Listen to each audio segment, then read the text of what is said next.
Welcome back to my channel Nivia classes. I am Nivita Jaiswal. आज हम लोग डिस्कस करेंगे एडमिनिस्ट्रेटिव लॉ का इंपॉर्टेंट टॉपिक है जिसका नाम है लोकपाल। अगर आप एलएलबी के एग्जाम दे रहे हैं, एलएलएम का एग्जाम दे रहे हैं, तो ये इतना इंपॉर्टेंट टॉपिक है कि हर एक एग्जाम में क्वेश्चन पूछा जाता है। एंड कॉम्पिटिटिव लेवल के एग्जाम दे रहे हैं तो उसमें भी 4-5 क्वेश्चन इससे तो जरूर बनते हैं।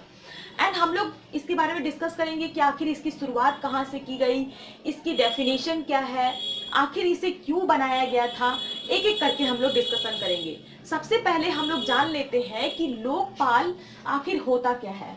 यहाँ हम लोग समझते हैं लोक, नाम से भी पता चल रहा है लोक means people, and Pal, Pal means होता है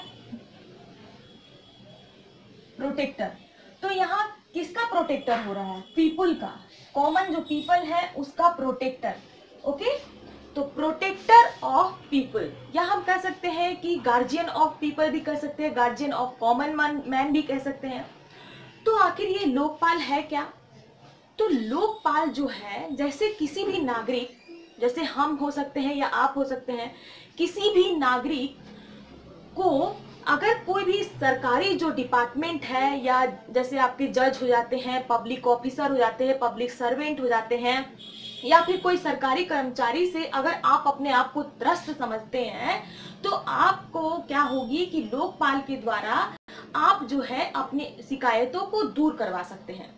जैसे कि कोई भी जो आजकल तो जान रहे हैं आपकी कितना भ्रष्टाचार बढ़ गया है, और भ्रष्टाचार में जो नेता मंत्री हैं बहुत ही लिप्त होते जा रहे हैं, और अपने आप को इतना लिप्त कर लिए हैं, भ्रष्टाचार इतना करप्ट कर लिए हैं, अपने आप को करप्शन इतना फैला रहे हैं कि हम जैसे जो आम नागरिक हैं, हम हो जाते हैं या आप हो जाते हैं, हम लोग कुछ नहीं कर पाते हैं। क्यों कुछ नहीं कर पाते? क्योंकि वो इतने बड़े व्यक्ति रहते हैं, इतने बड़े मिनिस्टर रहते हैं कि हम लोग अपने आप को एक दबा हुआ महसूस करते हैं।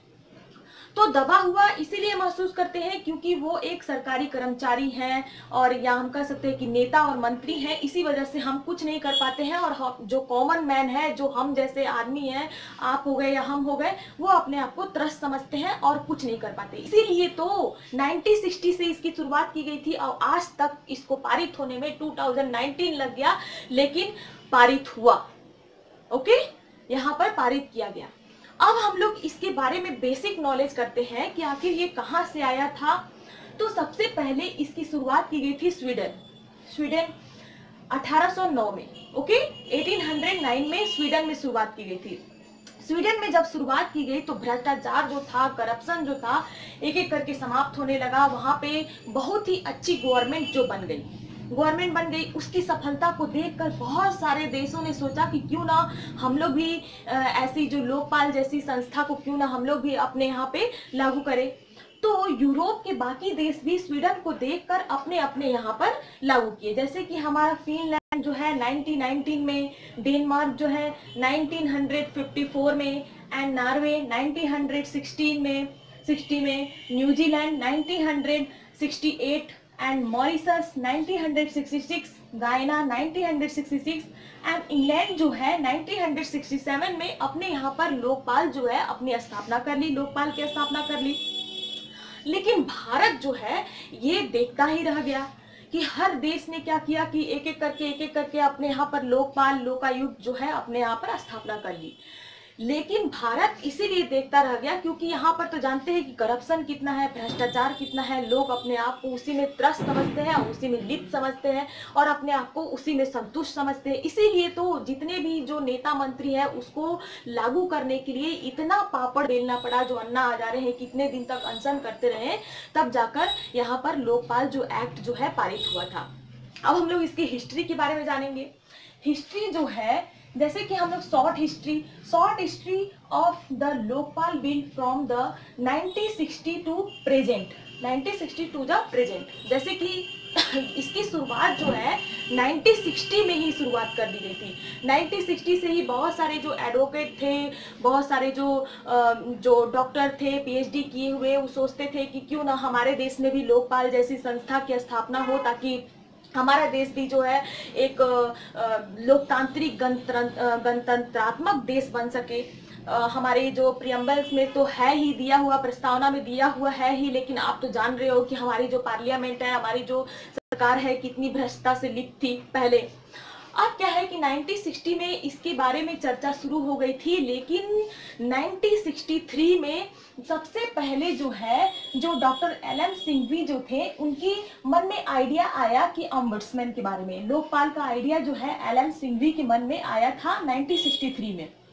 अब जो है 1966 बहुत ही मैं यहाँ पे बहुत सारे बुक से कवर करी हूँ, इसीलिए बहुत ही इम्पोर्टेंट टॉपिक हो जा रहा है क्योंकि मैंने लाइन बाय लाइन बताई हूँ।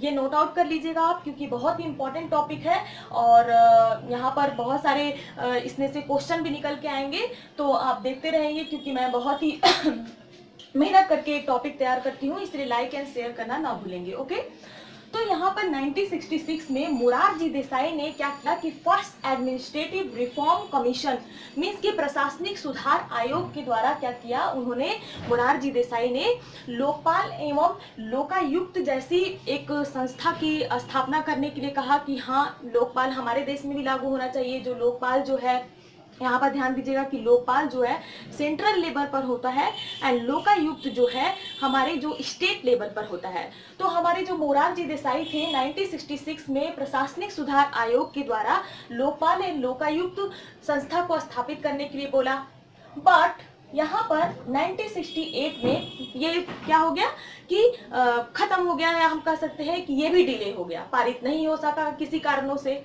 इसके बाद 1968 में देसाई आयोग ने, जैसे कि इंदिरा गांधी ने भी कहा कि हाँ लोकायुक्त एंड लोकपाल हमारे देश में भी लागू होना चाहिए। देसाई आयोग के माध्यम से इन्होंने भी लोकसभा में बिल पेश किया, लेकिन वो भी रद्द हो गया, वो भी खारिज हो गया। अब यहाँ पर इसके बाद 1971, 1977 एंड 1989 में क्या हुआ था कि राष्ट्रीय मोर्चा ने लोकसभा में बिल पेश किया, जो लोकपाल बिल था उसको पेश किया, लेकिन वो भी जो पारित नहीं हो सका किसी कारणों से। अब क्या था कि 1996, यहाँ देख रहे हैं आप लाइन बाय लाइन कितने बार यहाँ पर लोकपाल जो एक्ट है उसको लागू करने के लिए कहा गया, लेकिन किसी न किसी कारणों की वजह से, या हम कह सकते हैं कि जो यहाँ पर कहा जा सकता है कि जो पॉलिटिकल जो है पावर की वजह से या एक भ्रष्टता में लिप्त रहने की वजह से हमारे जो गवर्नमेंट जो है उसको पारित करने में असफल रहे। इसके बाद जो है 1996, 2002, 2003 में जो एम.एन. वेंकटाचलैया रिकमेंडेड प्राइम मिनिस्टर के सामने उन्होंने पेश किया, लेकिन फिर भी वो भी किसी कारणों से खारिज हो गया, खत्म हो गया। अब क्या है, पारित नहीं हो सका।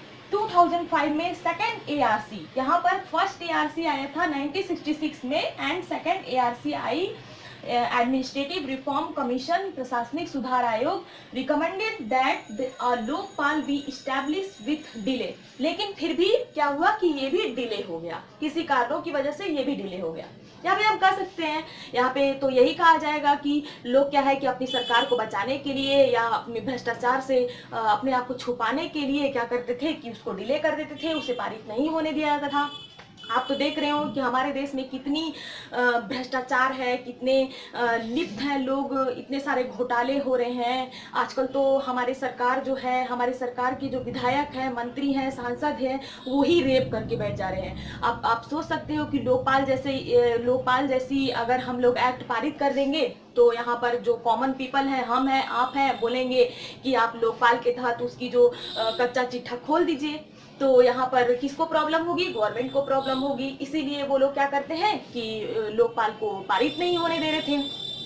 इसके बाद 2011 में लोकपाल एक्ट के लिए अन्ना हजारे हो गए, आपके जो हमारे दिल्ली के मुख्यमंत्री हैं अरविंद केजरीवाल, किरण बेदी, ये सब जितने भी हमारे जो सामाजिक कार्यकर्ता थे, उन्होंने क्या किया, अनशन करना शुरू किया, क्योंकि हमारे देश में जो भ्रष्टाचार जो है बढ़ता जा रहा था, भ्रष्टाचार इतना बढ़ता जा रहा था, करप्शन इतना बढ़ता जा रहा था कि अनशन कितने दिनों तक अन्ना हजारे मरने की स्थिति उत्पन्न हो गई। अरविंद केजरीवाल, किरण बेदी ऐसी जो प्रतिष्ठित महिला थी, प्रतिष्ठित जो आईपीएस ऑफिसर, आप तो जान सकते हैं कि जो महिला है फर्स्ट आईपीएस महिला बनी थी किरण बेदी, उन्होंने भी अन्ना हजारे का साथ दिया, अरविंद केजरीवाल ने भी साथ दिया कि कैसे भी करके लोकपाल एक्ट जो है पारित हो जाना चाहिए, ताकि हमारे जो देश की गवर्नमेंट है, एक कहा जाए कि एक क्लीन गवर्नमेंट चला सके, क्लीन गवर्नमेंट चला सके। इसीलिए अन्ना हजारे के द्वारा बहुत अनशन किया गया। इसके बाद 2013 में लोकपाल एक्ट 2013 के तहत पास इन पार्लियामेंट, संसद में पास हो गया 2013 में। ओके, एंड यहाँ पर 2016 Lok Sabha agreed to arm the 2013 act.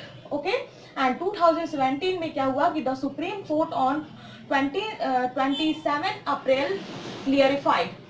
And यहाँ पर अब क्या हुआ कि सारी चीजें जो है यहाँ पर लोकसभा में पारित हो गई, राज्यसभा में पारित हो गई, इसके बाद राष्ट्रपति के द्वारा सिग्नेचर हो गया। लेकिन यहाँ पर 4 से 5 साल लग गए कि लोकपाल के अध्यक्ष कौन बनेंगे, जो उसके अंदर जैसे कि आपकी जो उसके एक्ट के अंदर जितने भी आर्टिकल्स होते हैं एंड उसकी भाग होती है, चैप्टर्स होते हैं, उसका विस्तार करने में 4 से 5 साल लग गया। और आखिरकार यहाँ पर 19 मार्च 2019 को फॉर्म्ड हो गया, मींस गठन हो गया। अब क्या है कि 2019 को इसका गठन हुआ। आप देख रहे हो कि 1960 से शुरू हुआ और 2019 में जाके गठन हुआ। 2013 में तो पारित हो गया, बट इसको हर एक चीज को, जैसे कि इसके अंतर्गत भाग हो जाते हैं, इसके अंतर्गत लोकपाल हो जाते हैं, इसके अंतर्गत लोकायुक्त हो जाते हैं, इसके अंतर्गत जो प्रियम्बल है आगे हम लोग डिस्कस करेंगे। इसको बनने में 2019 लग गया। इसके बाद 2019 में गठन हुआ। एंड इसके बाद जो इसका जो हेडक्वार्टर न्यू दिल्ली में है। एंड ये क्वेश्चन बहुत ही पूछा जाता है कि जो हमारे जो फर्स्ट लोकपाल अध्यक्ष है वो हमारे पिनाकी चंद्र घोष है। एंड एक और इम्पॉर्टेंट जो क्वेश्चन आ जाता है कि इसका मोटो क्या है। कोई भी चीज़ों का, जैसे कि कोई भी चीज़ जैसे एक्ट पारित होता है तो मोटो रहता है कि क्या चीज़ होना चाहिए इसके अंतर्गत, कि किस तरीके से हमारे देश में एक्ट को लागू किया जाए, या क्या चीज़ इसका मोटो है, सिद्धांत हम कह सकते हैं। तो यहाँ पर इसका मोटो है माँ गृधा कयस्वी धनम, कस्यस्वी धनम, means do not be greedy for anyone's wealth. यहाँ पर ये चीज बताया गया है कि किसी के धन का लालची मत बनो। इसका मोटो यही है, किसी के धन का लालची मत बनो। ओके, तो यहाँ पर हम लोगों ने डिस्कस किया, एक एक चीज़ों को डिस्कस किया, कैसे कैसे हमारे देश में लोकपाल की स्थापना की गई थी। अब हम लोग इसके जो अंदर के जो एक्ट है, जैसे 2000 एक्ट के अंदर जो जितने भी भाग है, चैप्टर्स है, उसके बारे में डिस्कशन करेंगे। थोड़ा सा हम लोग डीपली जाते हैं कि जो हमारे जो एक्ट है 2013 एक्ट है, लोकपाल एक्ट, जिसे हम कह सकते हैं लोकपाल एक्ट 2013 के अंतर्गत 3 भाग हैं। जो पहला भाग है उसको हम लोग प्रियम्बल कहते हैं, प्रस्तावना। एंड सेकेंड जो भाग है लोकपाल जो है सेंट्रल लेवल पर आपके लोकपाल आते हैं। एंड लोकायुक्त जो है स्टेट लेवल पर हमारे लोकायुक्त आते हैं। 3 भाग आपने समझ लिया। एंड 63 सेक्शंस है, 63 सेक्शंस है। आगे हम लोग जो इम्पोर्टेंट सेक्शन है उसको भी हम लोग डिस्कस करेंगे। 63 सेक्शंस है, इसको आप लोग लिखते जाएंगे। एंड चैप्टर्स की बात किया जाए तो 15 चैप्टर है। एंड बहुत सारे वीडियो में बताया गया है कि इसका विस्तार जो है जम्मू कश्मीर में नहीं है, यहाँ नहीं है, वहाँ नहीं है। इसका विस्तार जो है संपूर्ण इंडिया में है। संपूर्ण इंडिया में लोकपाल का विस्तार किया गया है। एंड हम लोग इम्पोर्टेंट सेक्शन की बात कर लेते हैं कि इम्पोर्टेंट जो सेक्शन है उसमें क्या क्या कहे गए हैं। सेक्शन 3 में जो हमारे चेयरपर्सन है, आपको तो पता है कि पिनाकी चंद्र घोष है। एंड सेक्शन 3 में ही 8 मेंबर्स होंगे, 8 मेंबर्स। जैसे कि आपके जो 8 मेंबर्स के अंतर्गत आ जाते हैं जुडिशियल मेंबर्स जो है 50% होंगे। जैसे कि 8 मेंबर है तो 4 मेंबर हो जाएंगे judicial member, and non judicial member हो जाएंगे 4। तो 4 मिला के 8 हो गए, 8 मेंबर होंगे। तो आपको तो पता नहीं होगा कि जुडिशियल मेंबर के तहत क्या क्या कौन कौन व्यक्ति है एंड नॉन जुडिशियल मेंबर के तहत कौन कौन व्यक्ति हैं। तो हम लोग जुडिशियल मेंबर की एक एक व्यक्ति का नाम हम लोग जान जाते हैं कि जुडिशियल मेंबर के अंतर्गत जो व्यक्ति हैं आपके दिलीप भोसले हैं। एंड सेकंड हो जाते हैं आपके प्रदीप कुमार मोहंती। एंड थर्ड है अभिलाषा कुमारी, ये जुडिशियल मेंबर के तहत 4 पर्सन है। एंड फोर्थ है आपके Ajay Kumar Tripathi. Okay, and non judicial member की बात करी जाए, नॉन जुडिशियल मेंबर के अंतर्गत आपके आ जाते हैं, फर्स्ट है दिनेश जैन, सेकंड है अर्चना रामासुंदरम, एंड थर्ड है महेंद्र सिंह, एंड फोर्थ है आपके डॉक्टर इंद्रजीत प्रसाद गौतम। ये सेक्शन 3 के अंतर्गत आते हैं। ओके, एंड अगर हम लोग सेक्शन 4 की बात करें तो सिलेक्शन कमीशन के बारे में बताया गया है। सिलेक्शन कमीशन जैसे कि आपके हो जाते हैं prime minister, speakers as leader of opposition party, जैसे कि विपक्ष के एक नेता भी होने चाहिए, chief justice of India and jurist, जैसे कि आपके हो जाते हैं आपके जो सुप्रीम कोर्ट के जज हो जाते हैं एंड हाई कोर्ट के जज हो जाते हैं, ये सब आपके सिलेक्शन कमीशन के अंतर्गत आएंगे सेक्शन 4 के अंतर्गत। एंड सेक्शन 6 की बात करें तो सेक्शन 6 में 5 ईयर तक आपकी जो हमारे जितने भी मेंबर्स हैं उसको 5 ईयर तक यहाँ पर पद पर बने रहना है एंड 70 ईयर के बाद आपको रिटायर हो जाना है। ओके, 70 ईयर तक वो पद पर बने रहेंगे। एंड सेक्शन जो 14 है ज्यूरिस्डिक्शन ऑफ लोकपाल के बारे में बताया है। सेक्शन 6 में तो हमने जाना कि आप 5 ईयर तक पोस्ट पर बने रहेंगे एंड 70 ईयर के बाद आप रिटायर हो जाएंगे। एंड सेक्शन 14 में jurisdiction of Lokpal, jurisdiction of Lokpal के अंतर्गत आ जाता है आपका prime minister, member of parliament and etc. आपके आ जाते हैं। ओके, एंड आज आपने समझा लोकपाल एंड लोकायुक्त क्या क्या होते हैं, कैसे इसका गठन किया गया था। एंड अगर आप हमारे चैनल में न्यू आए होंगे तो जरूर चैनल को सब्सक्राइब कर लेंगे, बेल आइकन क्लिक कर लेंगे एंड कॉल मी 4 ऐप के थ्रू हमसे बात भी कर सकते हैं। एंड बात जो करने के लिए मैं बोल रही हूँ इसका मतलब ये नहीं कि आप हाल चाल पूछिए, मैं यहाँ पर लीगल टॉपिक डिस्कस करने के लिए बात कर रही हूँ। एंड इंस्टाग्राम के थ्रू भी मुझे फॉलो कर सकते हैं एंड बहुत सारे बच्चों ने मुझे फॉलो करके बहुत सारा मैसेज दिया है कि मैम इस टॉपिक पर वीडियो बना दीजिए, इस टॉपिक पर वीडियो बना दीजिए। तो ऐसा नहीं कि इंस्टाग्राम पे आप ये बोले कि इस टॉपिक पर वीडियो बना दीजिए मैम, इस टॉपिक पर आप मुझे कमेंट बॉक्स में भी कमेंट कर सकते हैं, कमेंट भी मैं पढ़ती हूँ। And till then bye bye.